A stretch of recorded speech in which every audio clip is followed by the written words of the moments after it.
this is in many ways a real culmination, because in some sense this is the most important work that Professor Steady has done and continues to do, which is the work of teaching and with our students. And we have six or five, one, two, three, sorry, I'm a sixth person, here on the panel.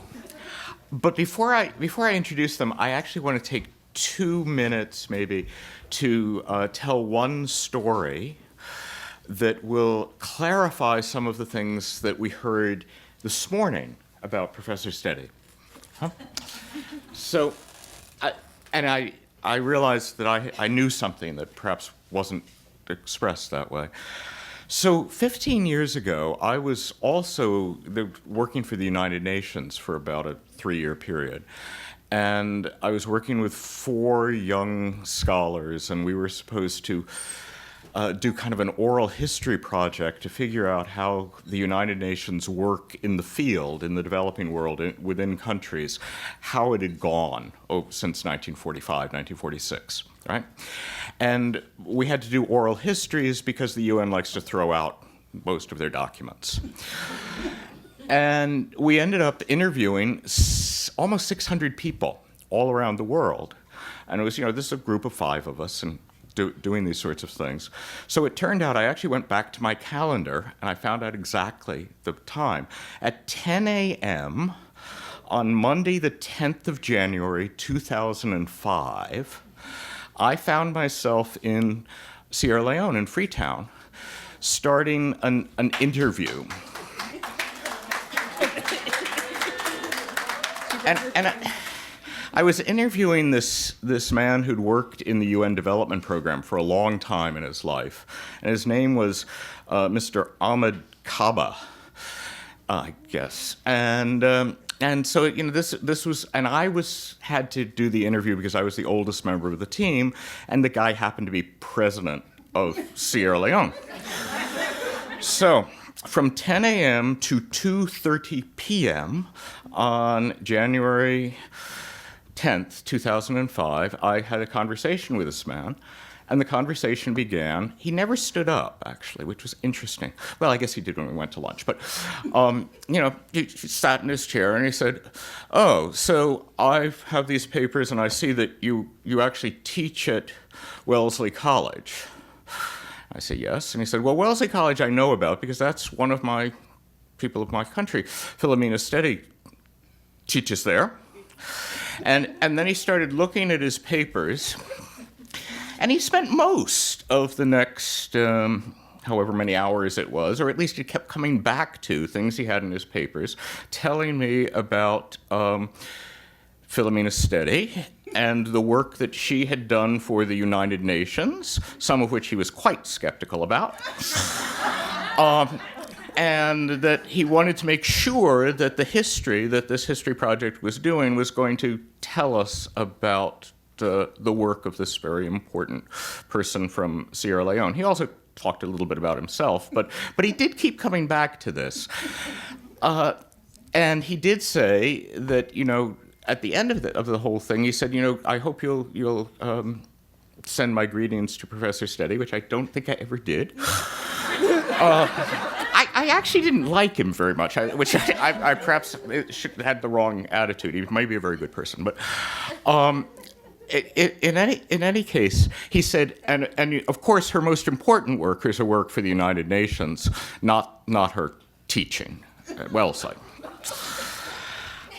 I think there's a chance that the work that she does teaching at Wellesley may be almost as important, at least, as the, almost, yeah. Maybe even more than the work in the United Nations. And that's what we get to talk about now. Hello, everyone. So for my piece today, I'll be speaking about what I think we still need to do for Black students in higher education, because that's one that kind of touches home for me. I'm very into early childhood education and the pipeline for Black students, and I often focus on the disenfranchisement caused by standardized testing on people of color, more specifically Black students of color, and I've looked at Texas more specifically and their standardized testing system and how they often push out students. And what I've often found, it's two parts. The first part is I think that as I've tutored younger students, that I've had children up front tell me that they just can't do it and that they're just too stupid to do it. And I think that when we look at higher education, we have to first look at early childhood education to understand the mindset that Black students are facing as they move on to higher education, and how some of them start off at a place where they don't even think they can get past elementary school, much less college.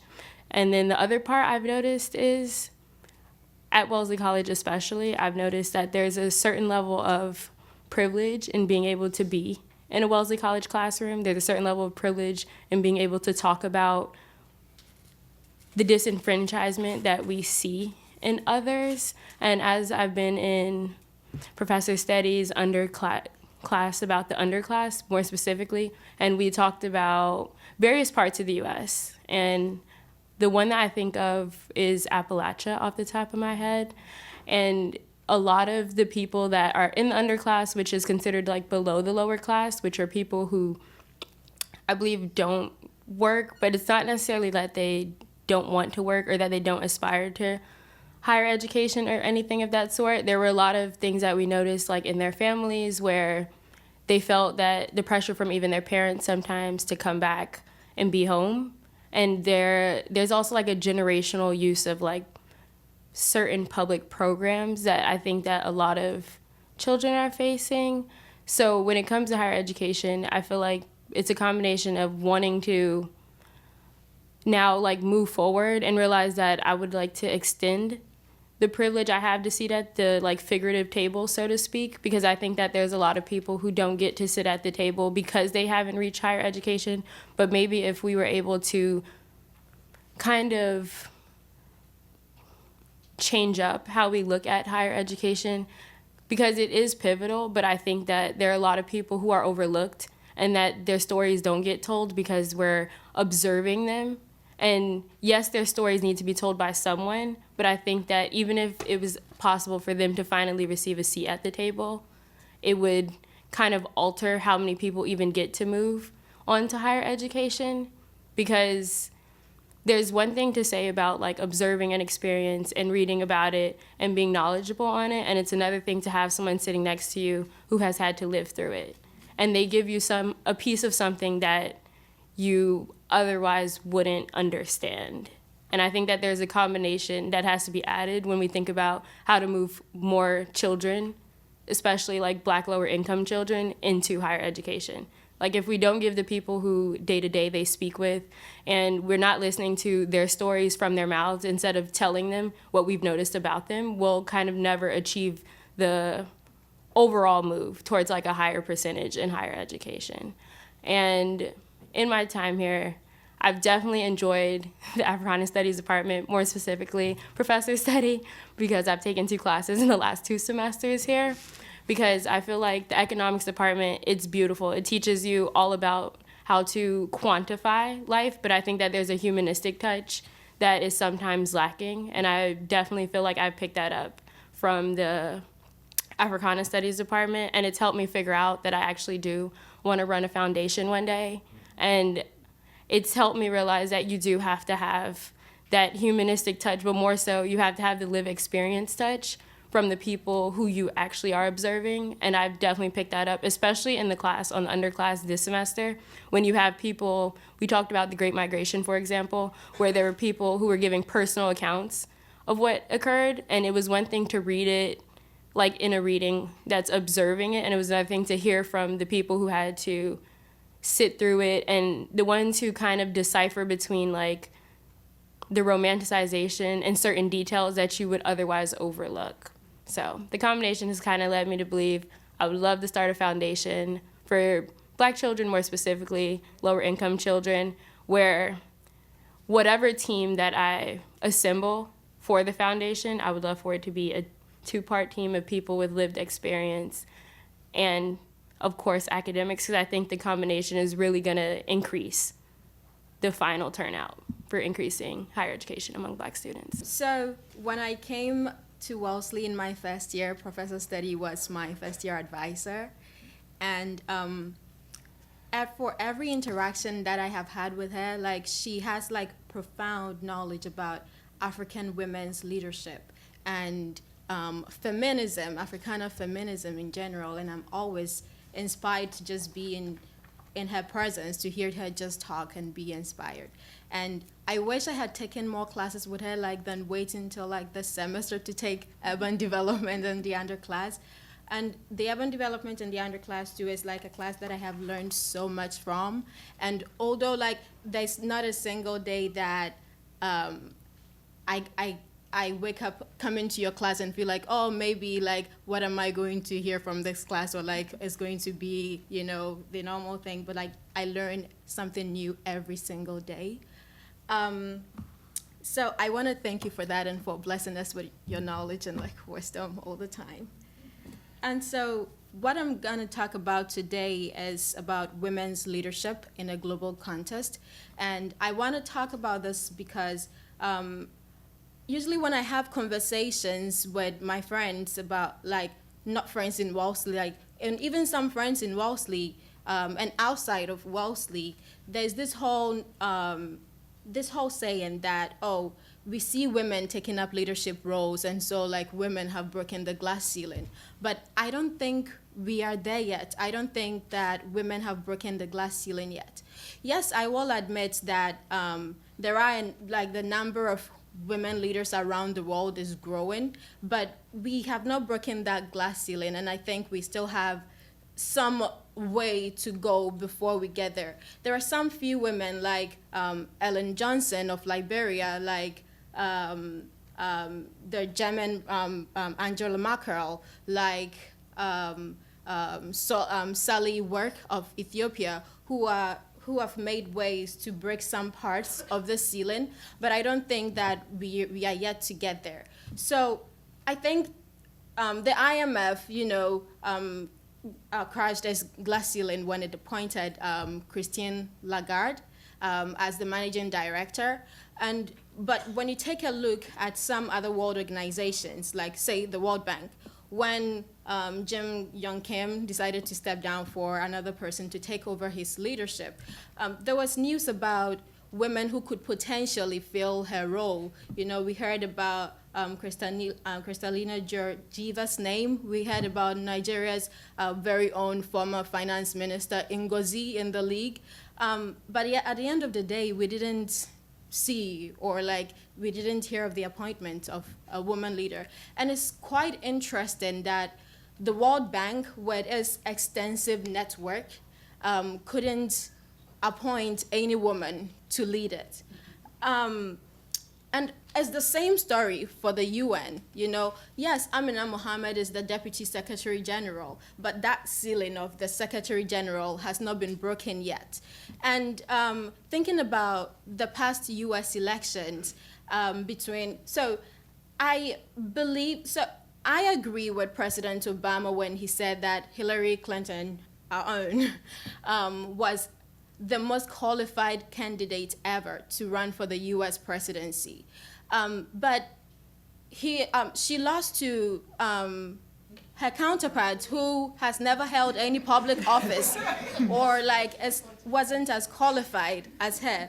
So, and the more interesting thing is that you find out that 42% of women voted against Hillary, you know, and so it's all part of this whole thing of like, we are not there yet. We've got a lot of work to do to get to that threshold of the glass ceiling. So recently there was the Nigerian elections, and there was this BBC journalist going, I think it was in Lagos or Abuja somewhere, interviewing people, asking them why we are not seeing women running for the presidency. And both men and women were saying, oh, we don't think Nigeria is ready for a woman president yet. We don't think Nigeria is ready for a woman president yet. And so it got me thinking, does a group of people, like, does a country have to get some grooming or preparation, like, to get a woman president, you know? And so for me, I think that we still have a long way to go until it becomes normal to say, oh, there's a precedent, and then the first person that comes to your mind is a woman or any gender at all. Till it becomes normal that way, I don't think we've gotten to that glass ceiling. And of course, as I mentioned earlier, there are some women trailblazing the way for us, but we are yet to get there. And so that's what I wanted to share with all of us, that, and also that there are so many governments that are trying to get women into, their cabinets, but there are not as many women aspiring to fill those roles, so we have to, we are making some progress, and so we have to do more until we get to that point where it would be normal to see a woman fill in such positions. Thank you. Great. So I wanted to talk a little bit about Professor Steady's influence on my own choices and my own, future and career path. The first time I ever met Professor Steady, I emailed her and I said, "Dear Professor Steady, I've been reading a lot about your work, and I was wondering, you have such, I love to read all about your influence on global policy, and I would love it if you could be my Africana Studies advisor." She emailed me back and she said, "Come to my office." And I was terrified because I'd never met her before. And I was a sophomore, that deadline was approaching, and I was still very, very new and scared of Wellesley, because Wellesley can be a very difficult environment, especially for women of color. And so I walk into her office, and she's like, "So tell me about yourself." So I start talking about me, and she's like, "Okay, great. So what do you want from me again?" And I was like, "Oh, I'd love it if you could be my advisor." And she barely even looked at me, and she was like, "Okay." And then she just looked at me as if I was supposed to leave, so I left.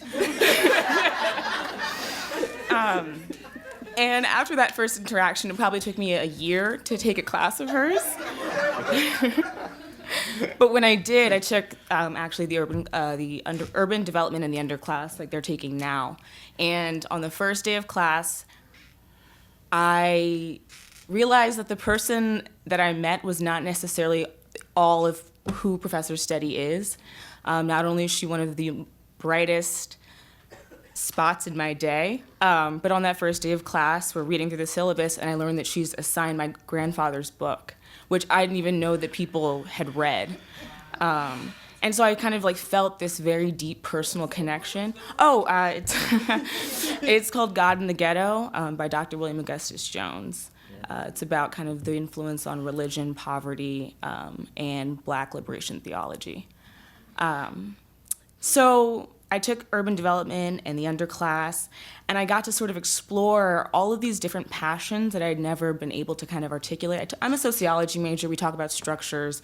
We talk about the influence of class and race and gender and what that means in everyday life, kind of.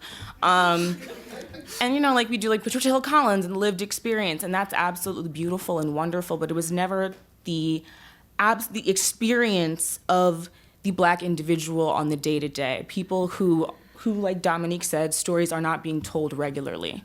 And so I got to kind of experience that first with Professor Steady, and then I took medical anthropology with her last semester, which was probably the most amazing classes I've ever taken, partially because she let me grandstand a lot, and I like to talk.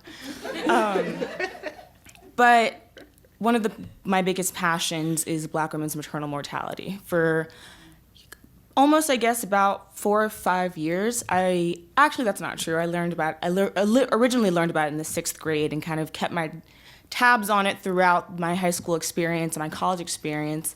But Professor Steady kind of gave me the ability to talk about it, not necessarily in a hard-nosed policy, what exactly are we about to do about it, but kind of what is the influence of culture, of race, of society on Black women's health outcomes. And because of that class and because of who Professor Steady is, I actually applied to Columbia's Socio-Medical Sciences program, so I'll be there in the fall. And also because of Steady, I'm thinking of pursuing a PhD to both become a professor and also kind of do the same work that you do in the sense of uniting these academic and also policy spheres to examine the influence of race and the construction of race and gender and what that has on Black women's bodies every single day. Because it's not necessarily, like we love to talk about, especially in the context of Black women's maternal mortality, this concept of weathering, which is a very biomedical and singular notion of like the impact of health and race and gender on a person's body. And it isn't just that your telomere lengths are, shortening and that every single day, your body takes on these stressors, but like, what is it about the culture and the society that prevents you from living your life as fully as others? What is it down to like your grocery store? I'm from New York City, so we have bodegas everywhere. And everybody knows that when you walk into a bodega, you're not looking at fresh fruits and vegetables. You're looking at chips and sodas, and they're all at eye level, which is intentional. And so, like, what is the impact? Why are people placing unhealthy foods in specifically Black and low-income neighborhoods? What is the impact of public safety on your everyday life? And so, because of Professor Steady, I've been very much inspired to kind of pursue that in an academic context as well as a public policy context. I see a couple of friends here. Thank you. Thank you guys all for being here today. Before I begin, I just want to talk about a little bit about Professor Steady. I'm from Sierra Leone, my family. So, yes. I was introduced to her by my dad, actually, because he was all like, there's another Sierra Leonean, you need to hang out with her, like, you need to, like, get connections immediately. So I talked to her at first, and the first thing she said, she was like, I'm so excited that you're here. Like, that, like, was like really nice because I was like super duper scared. I was like, I don't know what to do here at Wellesley. Everybody is so accomplished. People went to the moon. Like, I don't know what's going on. So just having a professor that's like, you belong here and I want you to be here was very powerful for me. So yes. So today I kind of want to talk about like some challenges that are faced by Black students at Wellesley, especially from like a mental health or like stereotype-based background, because I'm both an Africana and psychology double major. So I kind of want to talk about in classes, being a Black student is difficult to just as a basis. In a lot of courses, when you have to talk about race or gender, you're usually the one who has to kind of talk about your experience, or if it's a traumatic experience, talk about your trauma to prove that you do belong here at Wellesley, because all the other students, usually white students, do not believe that you belong here and that you're just some sap story, and you have to keep on repeating what it is that you're talking about all the time. Which can have very disastrous effects because you have this imposter syndrome that you're only there to be some kind of like the token Black kid that you probably were at high school, to just every single day just talk about how your experience proves that you need to be here, that you can do econ or you can do math or whatever. Another thing that is a challenge that is faced is even with the professors. In the Africana Studies department, all the professors are awesome. They believe in you. Like, they'll write your recommendations and all that stuff. But outside of the Africana Studies department, as a Black student, if you don't have a Black professor, it's very, very difficult. You can have a couple combative professors. For example, there was one professor that I had for kind of like a STEMish class.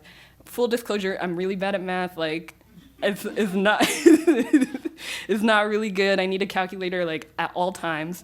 But in one of my classes, I went to their a professor's office hours, because I go to a lot of office hours, and he looked at me and he was like, I don't think that you should be in this class because you're not able to do this math and all that stuff. He's like, you're not the perfect fit. There's other students in this class that are really good fits. I was the only Black student in that class, so I kind of figured it out by that.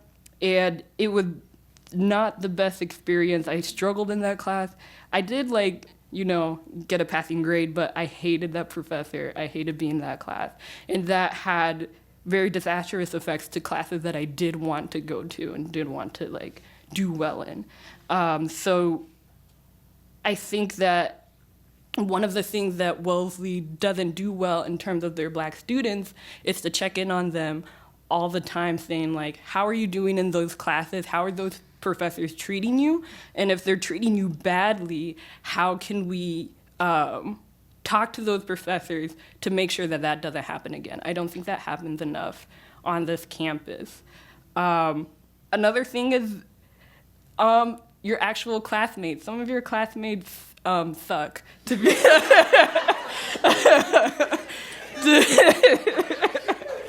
to be honest. Like, not to be a little blunt about it, but at a lot of times, like even in Africana Studies classes or like classes that talk about race or gender, you'll have that one white kid who just comes to get that multicultural requirement and is like, I don't know anything, like I don't really think like medical bondage really happened to Black women. I don't believe all of these things.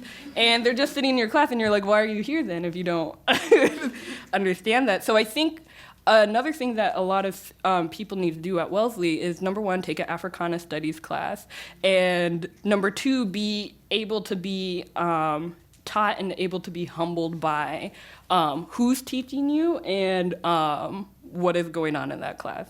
All right, thank you. Today I'm going to talk a little bit about why I'm grateful for participating in the Africana Studies program, and particularly Professor Steady's class in developing a radical political ethic as well as an imagination as well, uniquely that I haven't found in other departments or other disciplines. And I think a lot about, throughout my time in college and being in classrooms like Professor Steady's African Women and Social Transformation class, where I've been able to actively engage in building a radical framework that both engages practice and theory, both understanding the power structures that shape our individual and collective material experiences and conditions, while also engaging in decolonial theory that subverts these power structures of Western imperialism and white supremacy and patriarchy and racialized capitalism, which don't happen in the foundation of courses outside of Africana Studies, where we're engaging with questions about how to study gender in a non-US context, which learning about the ways that centering a framework that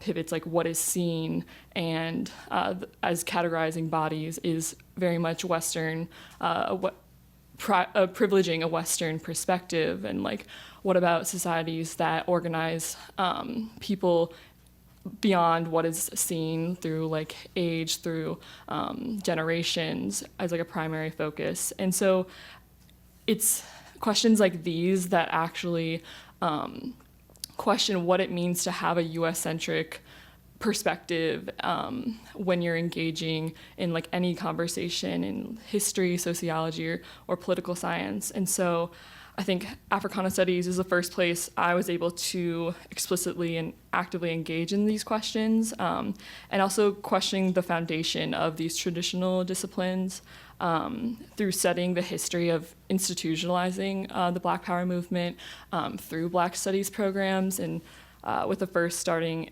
in the US in 1968 with the San Francisco State. We are also considering questions that like discern how these programs should be implemented, how we should carry out this radical legacy within these institutions that have historically kept Black people, Black thought, Black traditions, religions at the periphery. And so how these should be implemented as well, which is decolonial and liberatory in nature. And so until critical race theory and critical Black feminism is at the foundation of these traditional disciplines, we are no longer like at the periphery, especially in institutions like Wellesley, which sort of is rooted on white feminist principles, white feminist elitist principles. We must continue to actively create and intentionally, through care, these spaces to carry out the legacy of Black feminist thought. And this is what I think of as when I think of Professor Steady's class. And I remember particularly her paper titled Women, Climate Change, and Liberation in Africa as being really instrumental for building a radical gender politics. And I think about this quote by Nigerian-American academic Obioma Nyamaka, and about the arrogance of the arrogance of Western feminism as it regards African women. The arrogance that declares African women as problems objectifies us and undercuts the agency necessary for forging true global sisterhood. African women are not problems to be solved. Like women everywhere, African women have problems. More important, they have provided solutions to these problems. We are the only ones who can set our priorities and agenda. Anyone who wishes to participate in our struggles must do so in the context of our agenda. And I just wanted to end on that quote because Professor Steady's class, in engaging with Wangari Maathai's the Greenbelt movement, and how oftentimes popular media in like conceptualizing climate justice and the role of environmental justice erases Black women's role in, and especially in the global South, in theorizing about climate change degradation to the environment. And so by positioning specifically Black women in rural areas in Kenya as forging like such a transnational movement for trying to mitigate climate change degradation to our environment, it is fundamental in building a general radical politics. It's not standing at the periphery. It's not some topic we learn within a larger climate justice course. It stands at the foundation of it. And so, that's all I wanted to say. Thank you. Hi, I'm from San Francisco State University. This is our 50 years of ethnic studies, the College of Ethnic Studies. It was the many people who made it happen. But this is what I have to say. I met Filomina somewhere in the 70s, I forgot when. She is such a good person, for real, on all levels. She's down to earth, she's self-assured, she's marvelous. She's also a member of the Association of Black Women Historians. I'm a historian and, hey, so I'm representing them. To you, we love you. But I want to say to all of you young, beautiful young people in here, you are so fortunate to have her and have had her and experienced her. Everything you said was true. What do you think she went through? I'm not even going to go there. Remember, I've been knowing her since the 70s. You talking about classy, phenomenal, supportive, beautiful. The Black women historians love you, your students love you, San Francisco State loves you, and Filomina, we're just so proud of you. And sometimes when I go through my mess, in California it's another kind of mess, I think, how would Filomina handle it? So I'm just saying, we are so fortunate. Let's give her a hand. Thank you. Thank you so, so much. Oh my goodness. I never expected that my work would have this kind of impact. My father was a builder, an architect, contractor, and I was always hanging around with him because we were very close. And so this idea of building resonated with me from a very early age. But I never knew that what I was doing was really putting down some building blocks in the academic environment. But that's how I feel today. I feel that what I have been doing all these years was really building something that you spoke about and that all of you have spoken about. But the joy for me is that whatever I try to build, you are all expanding on it. And you're making it bigger and better. And I think that's the most we can ask for. I'm reminded of this saying, little drops of water, little grains of sand, make a mighty ocean and the beauteous land. And I also am reminded of you reap what you sow. And I'm thinking also of the boomerang effect. I felt all of these today. And I'm so grateful to all of you for coming here to honor me, honor my work. I feel so humble. At the same time, I feel very proud. And listening to the students, I could see the future. I feel I can retire now. I feel that, Wellesley Africana Studies is in good hands. In America, the State of the Union starts. The State of the Union is good. The state of Africana Studies at Wellesley College and the state of our students at Wellesley College is very, very good. So thank you all so much. I have so much to take with me. I'll never forget this day. You've just enriched my life so much. And so you just, especially the students, please continue the work. Thanks for the love. I felt it from this morning, from all of you. And I want you to know that it's deeply, deeply appreciated.